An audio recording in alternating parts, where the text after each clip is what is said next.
orang yang awalnya mengira sakit jantung, kemudian akhirnya jam berapapun akan datang ke IGD karena merasa sesak, seperti tercekik.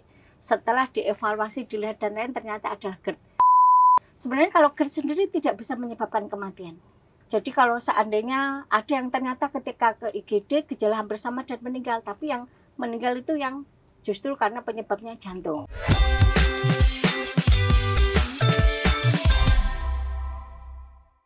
Halo sahabat Premier, jumpa lagi di podcast Premier bersama saya Rafa Nathanael, dan hari ini kita akan membahas satu topik yang sangat dekat dengan keseharian kita, yaitu tentang GERD. Dan hari ini kita sudah bersama dengan Dr. Ulfa Koleli, SPPD KGEH Vinasim. Halo dok, bagaimana kabarnya? Halo, kabar baik. Selamat siang Mas Rafa. Terima kasih ya dok sudah menyempatkan waktunya buat hadir di sini berbagi dengan sahabat Premier. Nah, sebelum kita mulai nih dok, boleh jelaskan tentang gelar dokter ini, kan panjang sekali nih, biar lebih mengenal dengan sahabat Premier. SPPD KGEH itu istilahnya spesialis penyakit dalam yang mempelajari tentang konsulan gastroenterohepatologi. Jadi mungkin secara gampang-gampangnya konsultan yang istilahnya mempelajari tentang pencernaan. Pencernaan atas, gastro, pencernaan bawah, entero maupun kolon, dan sistem hepat atau liver. Entero itu usus ya dok? Betul, ya? Oke. Nah ini dok, ada satu pertanyaan yang kita awali nih.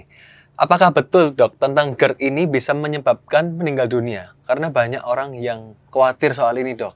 Dan juga gejalanya itu mirip-mirip dengan penyakit jantung. Sehingga banyak yang khawatir nih, sering ketukar nih dok. Wah, ini pertanyaan yang bagus sekali Mas Rafa. Justru ini yang memang harus kita sosialisasikan ke masyarakat. Karena memang anggapan itu tidak salah.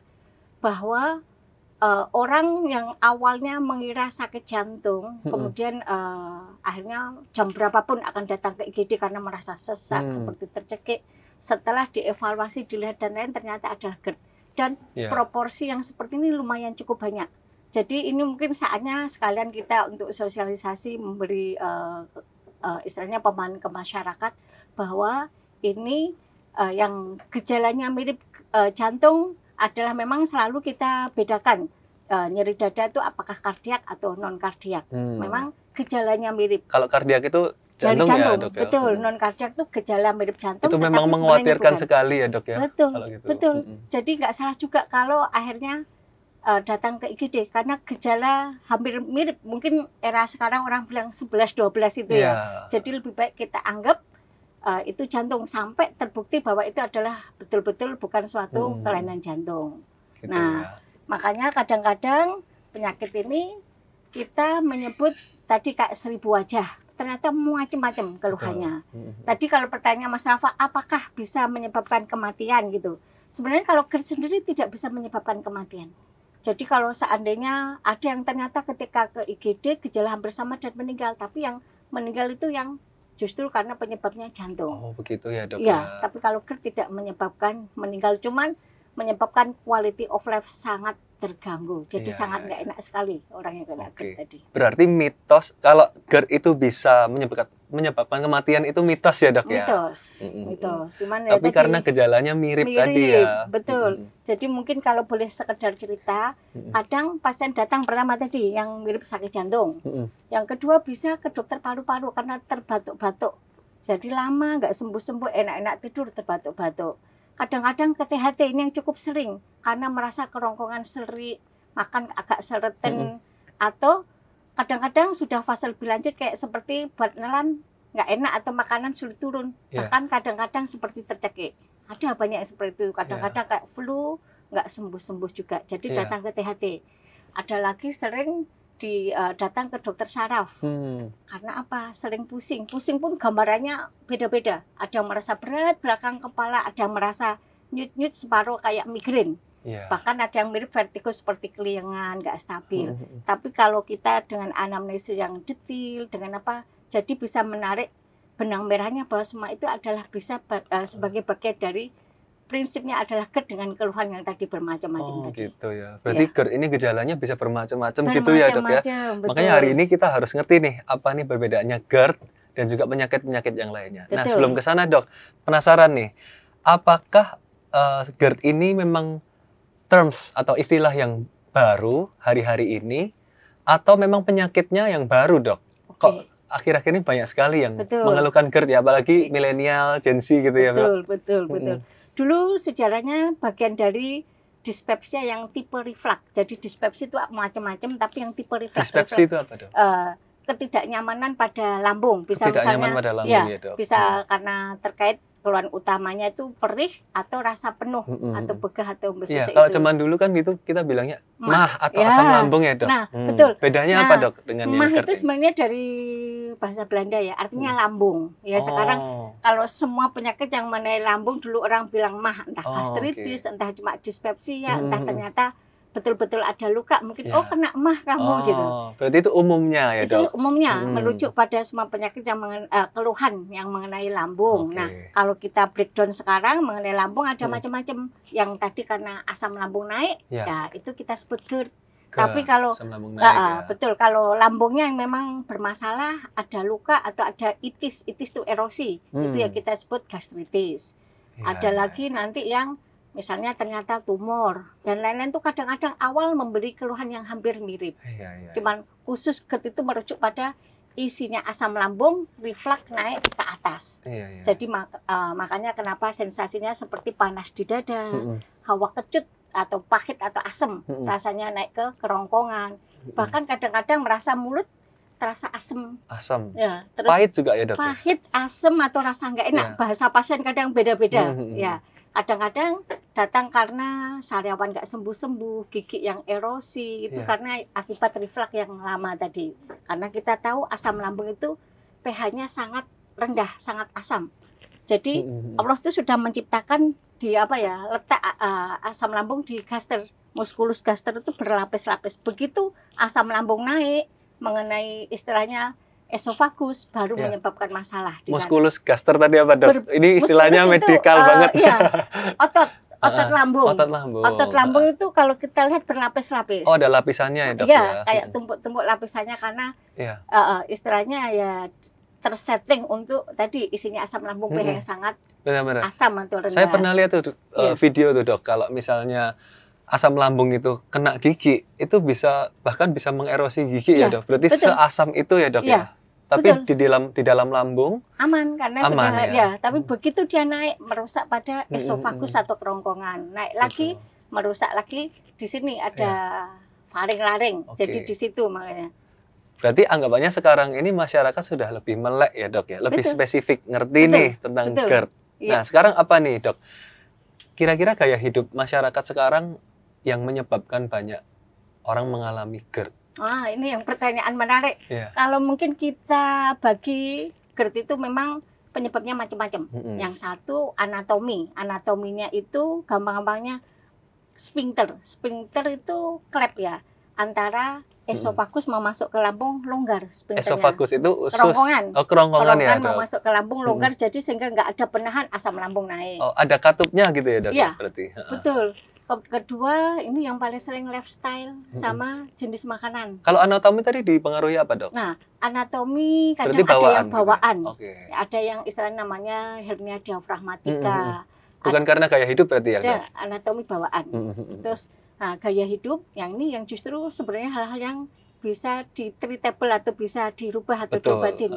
Ini yang justru genset ini gaya hidup dan jenis makanan. Jenis makanan. Betul. Ya, gaya hidup itu misalnya istilahnya makan terlambat, nanti yang jenis spicy food, kemudian makan terlalu kenyang, apalagi kayak gaya hidup yang makan all you can eat itu juga kadang-kadang menjadi pemicu.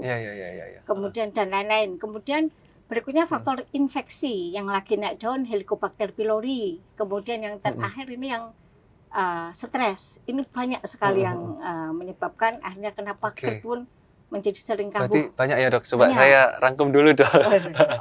Jadi tadi karena jenis makanan ya. Terus karena stres juga ya. Bisa. Ada bakteri juga bisa bisa menjadi pemicu. Bakteri itu betul membuat ulkus, luka pada lambung, produksi asam lambung banyak, dan ketika dia reflux naik baru terjadi GERD tadi. Juga bisa. Iya. Berarti apa aja, Dok, kebiasaan-kebiasaan yang harus dihindari nih supaya nggak kena GERD? Nah, ini kalau kebiasaan ya istilahnya hindari makanan-makanan yang menjadi musuh untuk lambung. Biasanya yang dalam literatur selalu disebutkan spicy food, makan yang pedas. Pedas itu. Terus kemudian masam, mungkin bahasa awamnya kecut ya.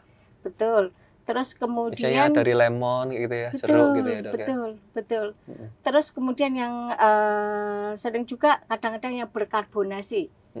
Terus kemudian yang paling sering yang dikaitkan juga anti nyeri, dalam bahasa kedokteran NSAID. Jadi obat anti nyeri yang non NSAID atau mungkin untuk awam bilang painkiller.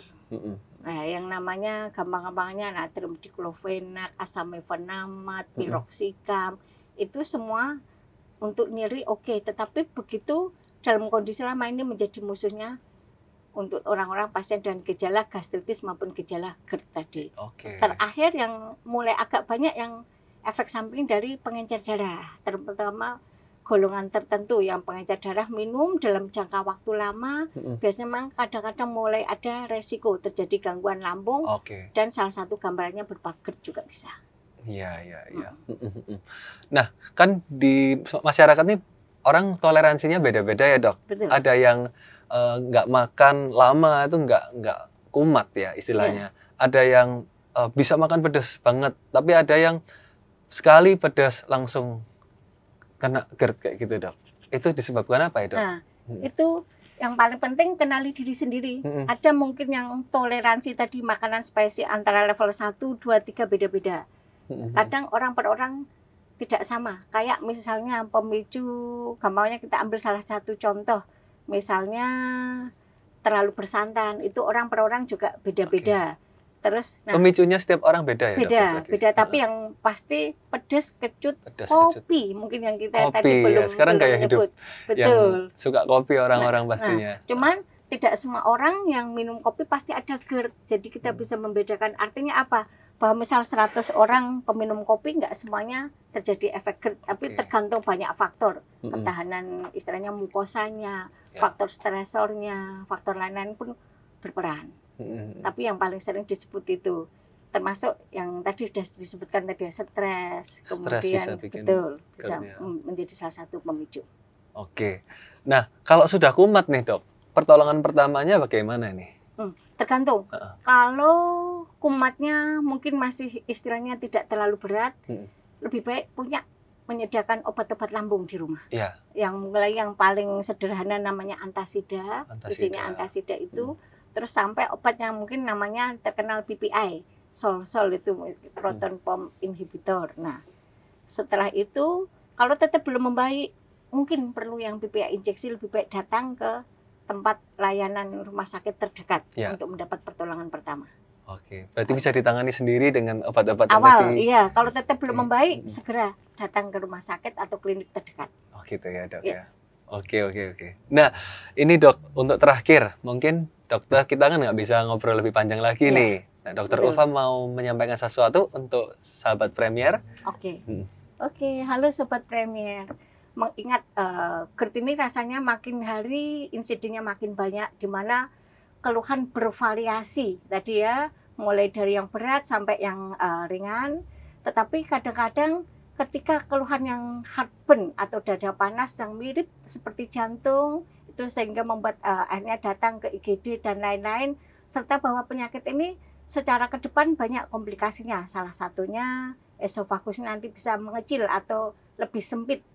Juga dikatakan menjadi faktor resiko terjadi suatu kanker esofagus. Maka sebaiknya begitu ada keluhan GERD, sobat Premier bisa datang ke salah satu gampang-gampangnya layanan kesehatan primer maupun sekunder maupun tersier. Jadi bisa diobati secara paripurna, bahwa GERD itu bukan penyakit yang mematikan, bisa disembuhkan, istilahnya mulai dari mengurangi gejala sampai terjadi penyembuhan yang secara healing secara mukosa. Jadi mari obati GERD secara paripurna, deteksi sedini mungkin biar tidak terjadi penyulit atau komplikasi di kemudian hari. Demikian info dari kami. Terima kasih Dr. Ulfa buat waktunya dan sudah membagikan informasi-informasi yang sangat berguna buat sahabat Premier. Dan sahabat Premier, itulah episode kali ini mengenai GERD. Dan jangan khawatir jika Sobat Premier mengalami gejala-gejala yang serupa, boleh segera untuk berkonsultasi di Rumah Sakit Premier Surabaya. Demikian episode hari ini. Terima kasih dan sampai jumpa.